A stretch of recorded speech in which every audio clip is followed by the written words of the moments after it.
স্তন ও জরায়ুমুখ ক্যান্সার প্রতিরোধ ও প্রাথমিকভাবে শনাক্তকরণ জীবন বাঁচায়। এই স্লোগানকে ধারণ করে চাঁদপুরে এক মহতী চিকিৎসা সেবা কার্যক্রম অনুষ্ঠিত হয়েছে।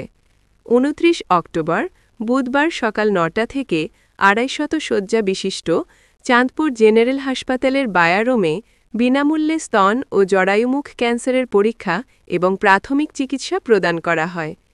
চাঁদপুর রোটারি ক্লাব ও GOSB gynaecological oncology society of বাংলাদেশের যৌথ উদ্যোগে সকাল ৯টা থেকে দিনব্যাপী চলা এই কার্যক্রমে ২ শতাধিক নারী রোগীরা বিনামূল্যে এই স্বাস্থ্যসেবা গ্রহণ করেন। এই বিশেষায়িত স্বাস্থ্যসেবা প্রদানে ঢাকা থেকে আগত বিশেষজ্ঞ চিকিৎসক দলের সাথে যুক্ত হন স্থানীয় হাসপাতালের অভিজ্ঞ চিকিৎসকেরা। চিকিৎসা সেবা প্রদান করেন ঢাকা থেকে আগত ডাক্তার সাবেরা খাতুন ও ডাক্তার অনন্যা। এছাড়া চাঁদপুর সরকারি জেনারেল হাসপাতালের assistant officer doctor Tabenda Akter, medical officer Anjumara Pense এবং assistant registrar doctor Nusrat Jahan. আমরা চাঁদপুর রোটারি ক্লাবের আয়োজনে স্তন ও জরায়ুমুখ ক্যান্সার প্রতিরোধ প্রাথমিক শনাক্তকরণ চিকিৎসার কার্যক্রম বিনামূল্যে আয়োজন করে থাকি।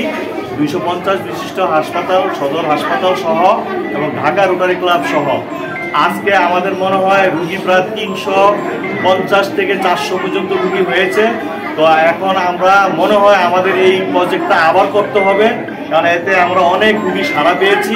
আমরা চাই যে রোটারি আন্দোলনের মাধ্যমে আমরা সারা উপজেলা, চাঁদপুর সদর প্রত্যেকটা উপজেলা এই ধরনের প্রজেক্ট করার জন্য আমরা চেষ্টা করব এবং সেই প্রত্যাশা রইল।